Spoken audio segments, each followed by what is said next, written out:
The average American woman spends over $225,000 on skincare products in her lifetime. Now, that's a pretty stunning number. But why? How are skincare consumers driven to spend that much money, and what is the return on investment? The skincare industry has a peculiar business model. Consumers of skincare products use those skincare products to address needs of the skin that they are convinced are essential to their skin. As in, their skin must have these products and practices and will be better off for them. But do skincare products really improve the skin? And are those needs real, or are they made up? Well, it turns out most of skincare needs are made up. Dr. Yuval Bibi, dermatologist, mission break you out of this self-imposed prison of skincare ridiculousness and put you back in the driver's seat of your own skin. So let's take a look at some of those made up skin needs right away.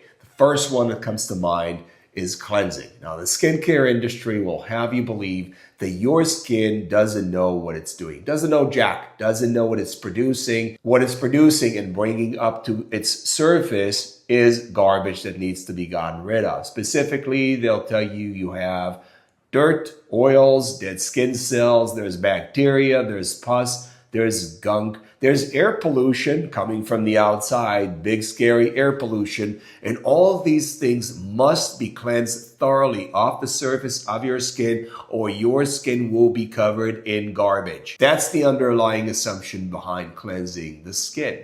To that effect, the skincare industry benevolently provides products such as soaps, cleansers, shower gels, body washes, and any other concoction that comes in a bottle or a bar to help you cleanse those terrible elements off the surface of the skin. Generously, the skincare industry also provides physical abrasives such as scrubbing devices, loofahs, brushes, washcloths, exfoliating gloves, sponges, and so on and so forth. It even encourages people to follow through by rubbing their skin with their hand in a circular motion or in a horizontal, vertical motion to get rid of all those horrible dead skin cells off the skin.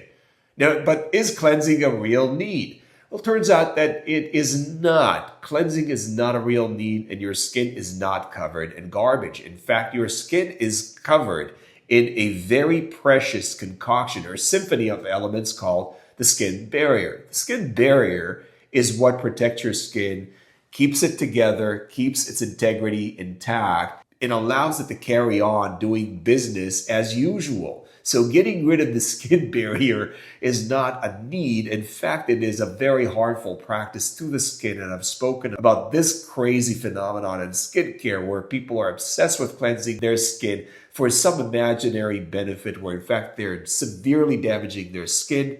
And in cases where the skin is already inflamed and off to the races, the situation is far worsened by cleansing practices, often with the intent of making things better. So cleansing is certainly not a real need. The need to shrink clogged and large pores. Now, this is a very common concern in this day and age among skincare users. The size of the pores, specifically on the nose and on the cheeks. And what most people don't realize is that pores are actually a completely normal part of the skin. In fact, pores must exist on the skin to create and exude the skin barrier to the surroundings of those areas. So they are wells or ultimate source of the skin barrier to cover your skin, keep it intact, keep it going, especially on the face where the oil production is so important to keep the facial skin intact and working.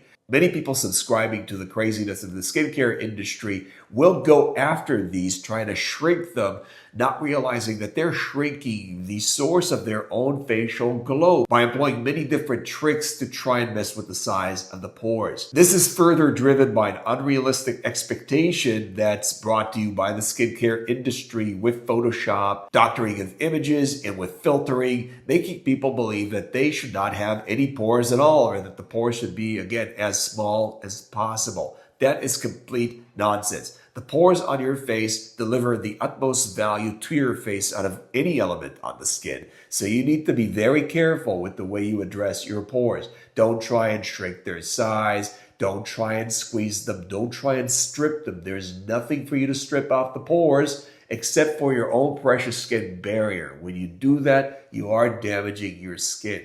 If you have pores that are maybe slightly larger than what you would like, that means that they're highly beneficial to you and they help you and your skin look great. So leave those pores alone.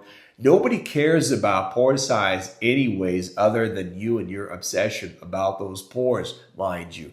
Now, if you do have actual clogged pores, as in comedonal acne, meaning bumpy clogged pores that are either completely clogged or have a blackhead on them, that may be a reason to address an actual problem, if you will, which is comedonal acne. That's done by medication, specifically retinoids, which are often prescription grade medications. So consult your board certified dermatologist if that's an actual problem. However, having so-called large pores is not a problem. That is a made-up need brought to you by the promotional planners and engineers of the skincare industry. The need to anti-age. Well, there's no such thing as anti-aging. The skin ages, you age, your skin ages, and there's nothing you can do about the skin aging.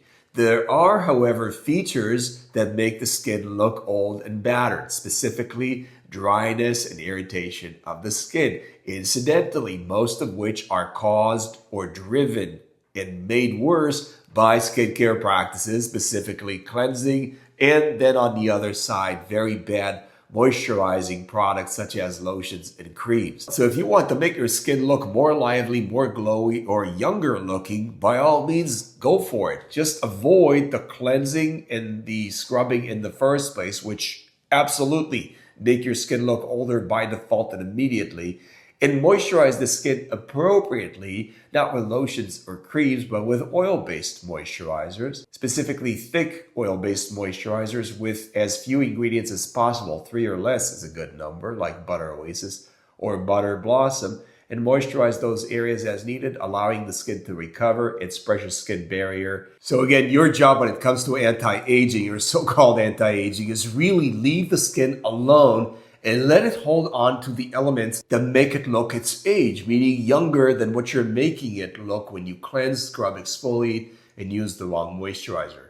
Now, the mainstay category of products of anti-aging, or so-called anti-aging, are retinoids, specifically medical-grade retinoids like tretinoin or even tazarotene. Those products are prescribed by dermatologists to people who are looking to plump up their skin, maybe get rid of some of the after effects of sun exposure, such as blemishes, uneven skin tone, and skin texture. But consider this, you're going to be far better off if you choose to use a retinoid if you actually avoid undermining your skin in the first place, making it look older than it should be with the crazy skincare practices that are sold to you as if they're addressing some sort of need, where in fact they're not addressing anything. They're just addressing the need of skincare companies to make money. So your first step in helping your skin look its age, it can't look really younger, but it can definitely look its age, which absurdly is going to be better than you would have gotten with all the skincare routine that you've been employing all this time to make your skin look younger. So leave the skin its precious skin barrier so it can keep itself intact and working. And if you want to use a retinoid, by all means, be my guest. The effects are often very subtle, but if you want to use a retinoid, again, by all means, be my guest. Consult your neighborhood dermatologist and get your prescription. Beware that retinoids come with a price tag, and this is not only about paying for the medication, which you will, and the time you spend on applying the medication. Retinoids do lead to dryness and potential irritation of the skin. That is obviously addressed by taking great care of the skin to begin with, meaning not doing any cleansing or scrubbing and moisturizing the skin appropriately.